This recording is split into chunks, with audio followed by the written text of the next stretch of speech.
தெய்வத்தின் குரல் முதல் பாகம். தேவதா மூர்த்திகள், அவதார புருஷர்கள், காமாட்சியின் கருணை. பிரம்மா, விஷ்ணு, சிவன் மூவரும் முறையே பராசக்தியின் ரஜோகுணம், சத்வகுணம், தமோகுணம் இவற்றில் தோன்றி படைப்பு, காப்பு, அழிப்பு ஆகிய முத்தொழில்களை செய்கின்றனர் என்றேன். ஜீவர்களான நமக்கும் இந்த 3 குணங்களும் இருக்கின்றன. நாமும் படைத்தல், காத்தல், அழித்தல் ஆகிய 3 தொழில்களையும் 3 அவஸ்தை நிலைகளில் செய்கிறோம். தூங்குகிற போது ஸ்வப்னம் உண்டாகிறதே, அப்போது நாம் சிருஷ்டி தொழிலை செய்கிறோம். கனவில் எத்தனையோ இடங்களையும் ஜனங்களையும் படைத்து விடுகிறோம். அம்பாள் அவளுடைய லீலைக்கு ஒரு பெரிய திருஷ்டாந்தமாகவே ஸ்வப்னத்தை உண்டாக்கி இருக்கிறாள் என்று தோன்றுகிறது. மனிதன் வேலை செய்வதற்காக விழித்து கொண்டிருக்க வேண்டியதுதான். வேலை செய்து களைத்த போது தூங்க வேண்டியதுதான். ஆகையால் ஜாகிரத் விழிப்பு, சுஷுப்தி தூக்கம் என்ற இந்த 2 அவஸ்தைகள் நிலைகள் போதாதா? ஸ்வப்னம் கனவு என்கிற 3வது அவஸ்தை எதற்காக இருக்க வேண்டும்? யோசித்து பார்த்தால் பராசக்தி பரம கருணையினாலேயே ஸ்வப்னாவஸ்தையை ஒரு பெரிய உதாரணமாக நமக்கு தந்திருக்கிறாள் என்று தெரிகிறது. லோகத்தில் வேறு வேறாக காண்கிற சமஸ்த ஜீவராசிகளும் ஒரே பராசக்தியின் கற்பனைதான். வாஸ்தவத்தில் அவளை தவிர வேறொன்றும் இல்லை என்று ஞானிகள் சொல்கிறார்கள். இதை எப்படி நம்புவது? இத்தனை ஜீவராசிகளும் பிரத்யக்ஷமாக காணப்படுகிறார்களே, காரியங்களை செய்கிறார்களே, இவர்களை எப்படி கற்பனை என்று சொல்வது என்று தோன்றுகிறது. இந்த சந்தேகத்தை போக்கவே விழிப்பு, தூக்கம் 2 மட்டுமே போதாது என்று ஸ்வப்ன அவஸ்தையை ஒவ்வொரு ஜீவனுக்கும் அம்பாள் தந்திருக்கிறாள். பராசக்தி ஒருத்தியின் கற்பனையில் நாம் அனைவரும் உண்டானது போல் நம் ஒருத்தரின் கற்பனையிலேயே கனவில் பல ஊர்களை, ஜனங்களை, நிகழ்ச்சிகளை ஒவ்வொருவரும் உண்டாக்கி விடுகிறோம். கனவு காண்கிற போது இதெல்லாம் கற்பனை என்று தெரிகிறதோ? இல்லை, சத்தியமாகவே தோன்றுகிறது. கனவில் அழுகிறோம், சிரிக்கிறோம், என்னென்னவோ செய்கிறோம். ஆனால் ஜாகிரத் விழிப்பு நிலைக்கு வந்தவுடன் என்ன ஆகிறது? அத்தனை காட்சியும், ஊர்களும், ஜனங்களும், சம்பவங்களும் வெறும் கற்பிதமே என்று தெரிகிறது. ஆனால் இந்த கற்பனைக்கு ஆதாரமாக ஒருத்தன் இருந்தானே, அந்த ஜீவன் மட்டும் ஸ்வப்னாவஸ்தையிலும் இருந்தான். இப்போது விழித்த பின்பும் இருக்கிறான். இப்படியே உலகமும் பராசக்தியின் கற்பனையின்றி வேறில்லை. அவள் ஒருத்தியே எக்காலமும் சத்தியமாக இருப்பவள் என்று தெரிகிறது.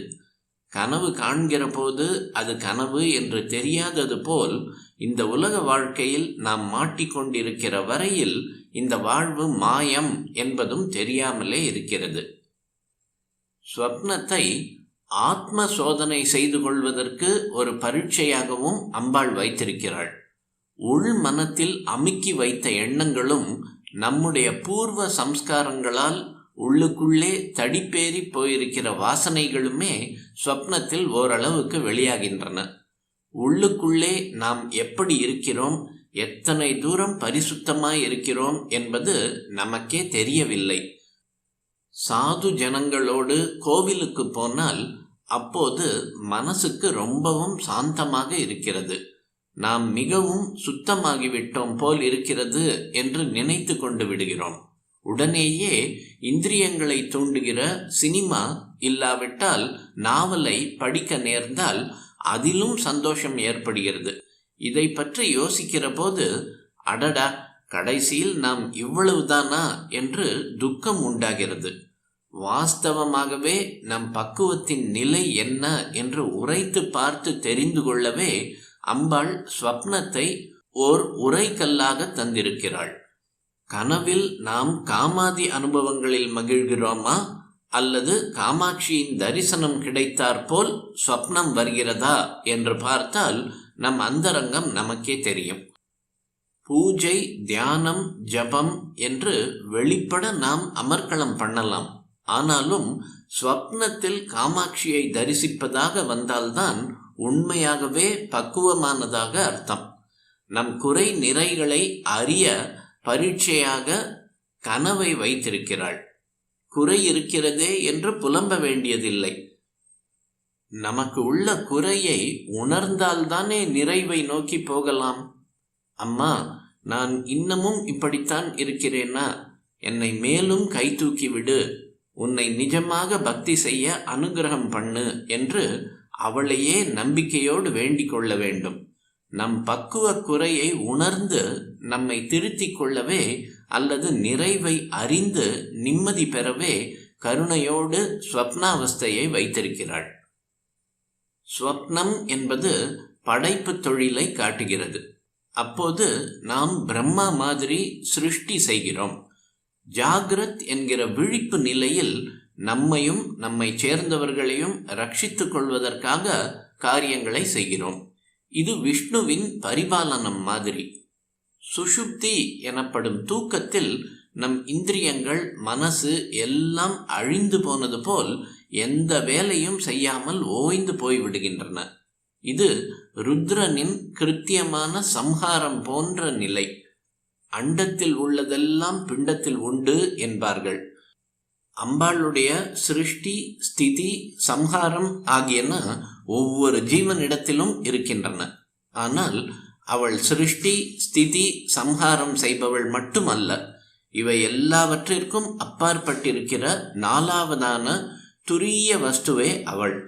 அந்த நிலை எப்படி இருக்கும்? ஒரு கற்கண்டு கட்டியை உடைத்து எந்த பொடியை வாயில் போட்டுக்கொண்டாலும் எப்படி தித்திக்குமோ அதுபோல் ஆனந்தத்தை தவிர வேறு எதுவுமே இல்லாத நிலைதான் அந்த துரியம்.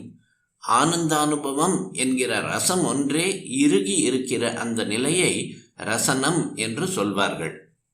சிருஷ்டியிலும் ஸ்திதியிலும் நிறைவான நிரந்தரமான ஆனந்தம் இல்லை.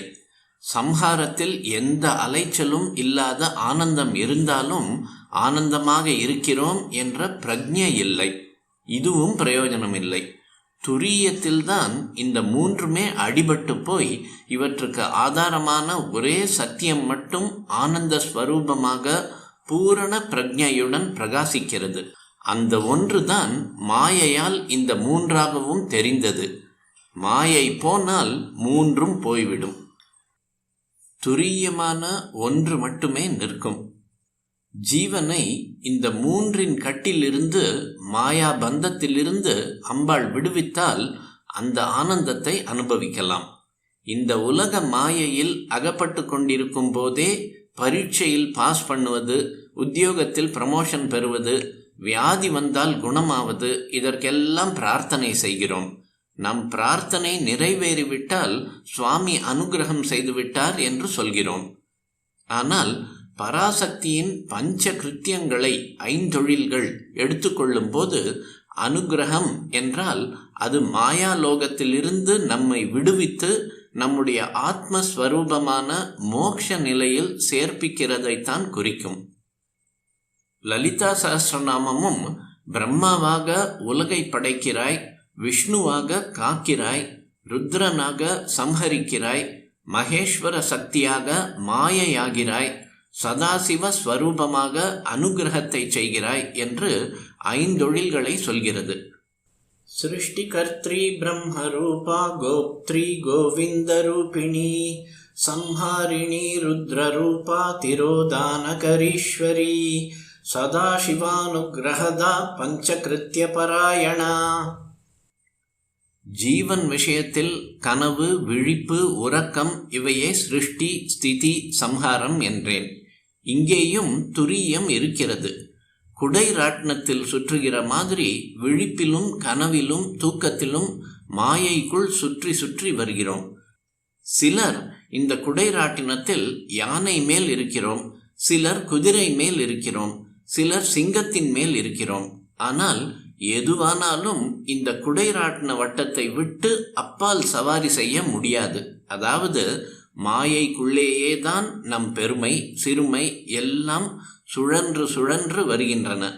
அதை கடந்து போக முடியவில்லை. குடைராட்டினத்துக்கு அப்பால் அதில் உள்ள மிருக பொம்மைகள் போக முடியாதே. இருக்கிற இடத்திலேயே சுற்ற வேண்டியதுதான். சுற்றி வரும்போது எத்தனை சந்தோஷமாக இருந்தாலும் அது பிறகு அலுத்துத்தான் போகிறது. இந்த சலிப்பு தீர தூக்கத்தை ஒரு மருந்தாக தந்து ஓய்வு கொடுக்கிறாள் அம்பிகை. இதுவும் மாயை வட்டத்துக்கு உட்பட்டதுதான். குடைராட்டின பொம்மை மீதே தலை சுற்றி மயங்கி சாய்கிற மாதிரிதான் தூக்கம்.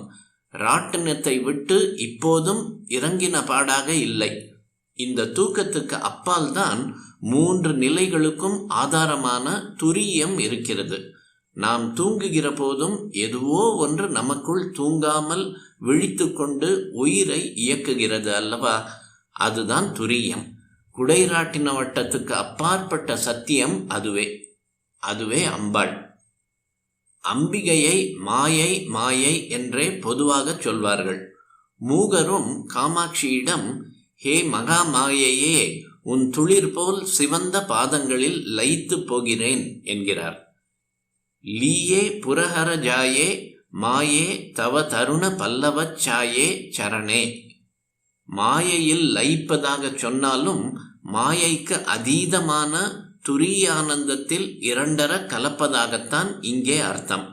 மாயையாகிற காமாட்சிதான் அதை நீக்குகிற அனுகிரக மூர்த்தியும் ஆவாள். எவள் மறைக்கிறாளோ அவள்தானே மறைப்பை எடுக்கவும் முடியும்.